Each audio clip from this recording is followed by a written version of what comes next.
अस्सलामुअलैकुम। केम छो विद्यार्थी मित्रों? जेके MBPS ऑनलाइन शिक्षण में आपનું स्वागत है।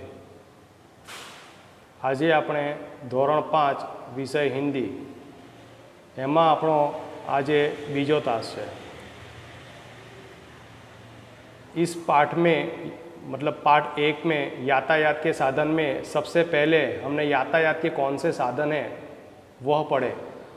यातायात के कौन कौन से साधन 2 पहिए वाले हैं, 3 पहिए वाले हैं, 4 पहिए वाले हैं, 4 से अधिक पहिए वाले हैं, उनके बारे में पढ़े। उसके बाद टिकट का चित्र देखकर उसके प्रश्नों के उत्तर के बारे में पढ़े। उसके बाद चित्र देखकर भेद की जानकारी, भेद स्पष्ट किया, फूलों के बारे में जानकारी ली। आज हम इस पाठ का स्वाध्याय करेंगे। तो शुरू करते हैं स्वाध्याय। प्रश्न 1, तुम किस प्रकार जाते हो? उसमें 4 प्रश्न हैं। जैसे नंबर 1 पर है मामा के घर। अब आप मामा के घर किस प्रकार जाते हैं वह आपको लिखना है। आप पैदल जाते हैं, मोटरसाइकिल पर जाते हैं, रेल में जाते हैं, वह आपको यहाँ पर लिखना है। जैसे मैं अभी यहाँ पर लिखूँगा मामा के घर, तो कैसे जाता हूँ? रेल से जाता हूँ। वैसे ही दूसरा है सिनेमा देखने। तो सिनेमा देखने आप कैसे जाते हैं वह आपको लिखना है। जैसे मैंने लिखा है, मैं सिनेमा देखने के लिए रिक्शा से जाता हूँ। आप स्कूल में पैदल जाते हैं। तीसरा प्रश्न है, आप स्कूल में पैदल जाते हैं, बस में जाते हैं, मोटरसाइकिल पे जाते हैं, वह आपको लिखना है।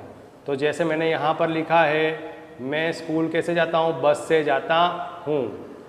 चौथा प्रश्न, बाज़ार। बाज़ार आप कैसे जाते हैं? पैदल जाते हैं, मोटरसाइकिल से जाते हैं, बस से जाते हैं, वह आपको लिखना है। तो जैसे मैंने यहाँ पर लिखा है, पैदल जाता हूँ।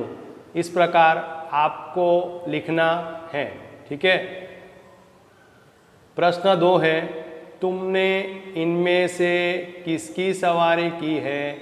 अगर हाँ तो सही और ना तो गलत का निशान लगाओ। जिसकी सवारी आपने की है उसके आगे हम सही लिखेंगे, जिसकी सवारी हमने नहीं की है उसके आगे हम क्या लिखेंगे?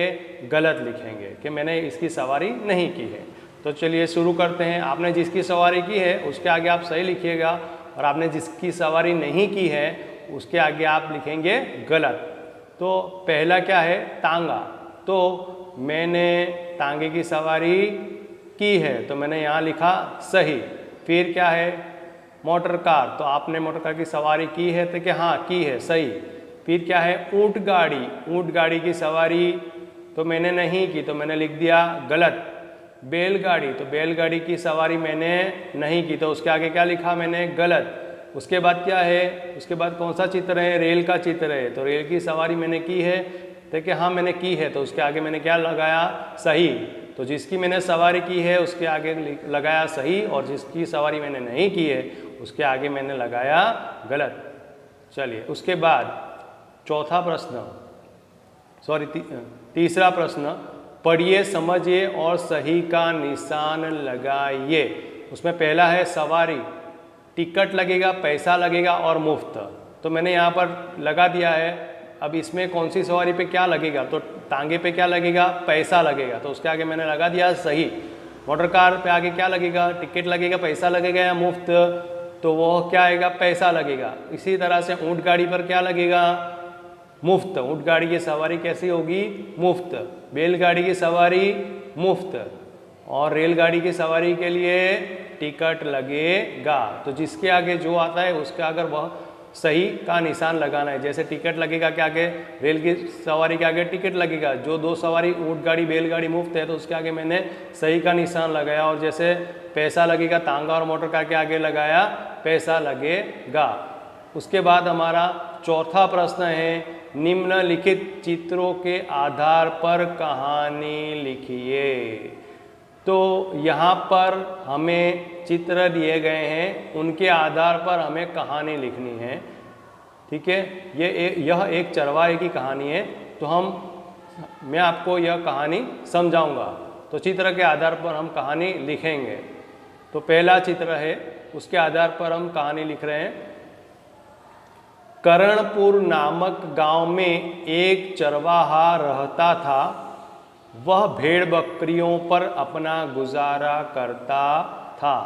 करणपुर नामक एक गांव था जिसमें एक चरवाहा रहता था और वह अपना भेड़ बकरियों पर अपना गुजारा करता था। वह अपना जीवन गुजरान जो है वो किस पर करता था? गुजारा अपना जीवन किस पर गुजारता था? भेड़ बकरियों पर। मतलब उसका जो खाने पीने का और जो उसका जो घर बार जो चलता था वो किस पर चलता था? भेड़ बकरियों पर गुजारा उसका चलता था। दूसरा चित्र देखिए, दूसरा चित्र, और उसके आधार पर हमें इसके बारे में लिखना है। हर रोज की तरह वह एक दिन अपनी भेड़ बकरियां लेकर जंगल में गया।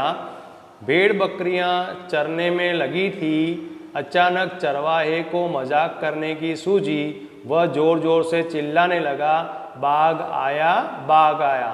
ठीक है, चरवाहा रोज जंगल में भेड़ बकरियां लेकर जाता था। एक दिन उसको क्या सूझी? मजाक करने की सूझी, और सोचा कि मैं लोगों को परेशान करूं, बरोबर। तो उसको ऐसा मज़ा आ रहा था, तो उसने ऐसा किया। क्या किया? उसने सोचा कि मैं कुछ करूं, तो उसने मजाक करने की सूझी। तो उसने क्या किया? वह जोर जोर से चिल्लाने लगा। क्या चिल्लाने लगा? बाघ आया, बाघ आया। आप चित्र में देख रहे हैं वो इस तरह से चिल्ला रहा है। ठीक है, उसके बाद तीसरा चित्र है, देखिए तीसरा और चौथा चित्र, इसके आधार पर हमें लिखना है। चरवाहे की चिल्लाहट सुनकर आसपास के खेतों से लोग दौड़ आए।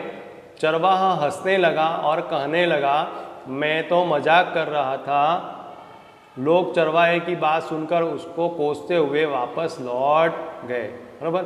चरवाहे की जब चिल्लाहट सुनी तो आपको तीसरे चित्र में दिख रहा है कि आसपास के खेतों से लोग कहाँ पर आए? दौड़े भाग आए कि ये चरवाहा चिल्ला रहा है, इसको क्या परेशानी है। तो वो देखने के लिए, उसकी मदद के लिए दौड़ कर आए। तो चरवाहा ने क्या किया? चरवाहा हंसने लगा और क्या कहने लगा कि मैं तो मजाक कर रहा था। तो लोगों को बहुत गुस्सा आया और वो उसकी चरवाहे की बात सुनकर उसको कोसते हुए वापस लौट गए, जैसा आपको चौथे चित्र में दिख रहा है। उसके बाद पांचवें चित्र में देखिए, कुछ दिनों के बाद सचमुच में बाघ आया। चरवाहा जोर जोर से चिल्लाने लगा, बाघ आया, बाघ आया। लेकिन लोगों ने सोचा चरवाहे की मजाक करने की आदत है, वह मजाक कर रहा है, यह सोचकर कोई मदद करने के लिए नहीं आया। बाघ एक भेड़ लेकर चला गया। कुछ दिनों बाद क्या हुआ? वह भेड़ बकरियां लेकर जंगल में गया हुआ था और सचमुच में बाघ आ गया और वो जोर जोर से मदद के लिए चिल्लाने लगा, और वही चिल्लाया जो पहले चिल्लाया था, बाघ आया, बाघ आया। लेकिन इसके पहले जो मदद के लिए आए थे लोग आसपास से, वो लोगों को क्या लगा कि चरवाहे की तो मजाक करने की आदत है, जो इसके पहले वो कर चुका है। ठीक है, वह मजाक कर रहा है, लोगों को ऐसा लगा। ठीक है, तो यह सोचकर कोई उसकी मदद के लिए आया नहीं, और बाघ ने क्या करा? बाघ एक भेड़ लेकर चला गया। छठा चित्र देखिए, बाघ एक भेड़ लेकर चला गया और चरवाहा हाथ मलकर रह गया। वह रोने लगा, उसे अपनी बुरी आदत के कारण नुकसान झेलना पड़ा। अपनी बुरी आदत पर वह पछताने लगा। बाघ ने क्या करा? कोई मदद के लिए आया नहीं और बाघ एक भेड़ लेकर चला गया और चरवाहा हाथ मलकर रह गया, वो कुछ कर नहीं पाया और वो रोने लगा और उसको अपनी बुरी आदत के कारण बहुत पछतावा हुआ और वह पछताने लगा। तो इस प्रकार हमको कहानी चित्र के आधार पर लिखनी है। उसके बाद छठा प्रश्न है, मातृभाषा में अनुवाद कीजिए। मातृभाषा में अनुवाद मतलब हमको यहाँ पर जो हिंदी में दिया गया है उसका अनुवाद गुजराती में करना है। ठीक है, मातृभाषा में अनुवाद मतलब हमको इसका अनुवाद किस में करना है? गुजराती में करना है। तो पहला प्रश्न क्या है? कमल हमारा राष्ट्रीय फूल है। तो सबसे पहले कमल का गुजराती क्या होगा? कमल। ठीक है, और हमारा मतलब गुजराती में क्या कहते हैं, आपणू, और राष्ट्रीय का गुजराती राष्ट्रीय, और फूल को गुजराती में क्या कहते हैं, फूल, और है मतलब छे। तो ये हमारा पूरा वाक्य क्या बनेगा, कमल आपणू राष्ट्रीय फूल छे। ठीक है। दूसरा वाक्य क्या है, मधुमक्खियाँ फूल पर बैठती हैं। तो मधुमक्खियाँ मतलब गुजराती में क्या बोलते हैं उसे, मधमाखियों। फूल को भी आगे ऊपर हमने देखा, फूल को क्या कहते हैं, फूल। पर बैठती है, पर का पर और बैठती है मतलब बैसे, और है का क्या होगा, छे। तो इसका पूरा वाक्य क्या बनेगा, मधुमक्खियों फूल पर बैसे छे। तीसरा वाक्य, मुझे बैलगाड़ी में बैठना पसंद है। तो मुझे बैलगाड़ी में बैठना पसंद है, तो मुझे का गुजराती क्या होगा, मने। बैलगाड़ी मतलब गुजराती में क्या होगा, बળદગાડા માં। फिर में बળદગાડા માં। बैठना मतलब बेसवानू, पसंद मतलब गमे, और है का गुजराती क्या है, छे। तो क्या बनेगा वाक्य, मने बળદગાડા માં બેસવાનું गमे छे। उसके बाद चौथा वाक्य है, ऑटो रिक्शा के 3 पहिए होते हैं। तो ऑटो रिक्शा का ऑटो रिक्शा ने, ऑटो रिक्शा के का क्या होगा, ऑटो रिक्शा ने। 3 का गुजराती क्या होगा, 3। पहिए का गुजराती क्या होगा, पैड़ा, और होते हैं मतलब होय छे। ठीक है। तो इसका पूरा वाक्य क्या बनेगा, ऑटो रिक्शा ने 3 पैड़ा होय छे।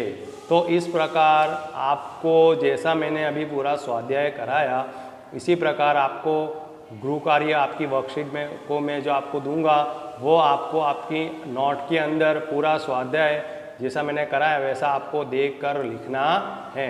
तो यहाँ पर आज हमारा पहला पार्ट पूरा होता है। अगले वीडियो में आपको नए पार्ट में आपको पढ़ाऊँगा। ठीक है, चलो, अल्लाह हाफिज़।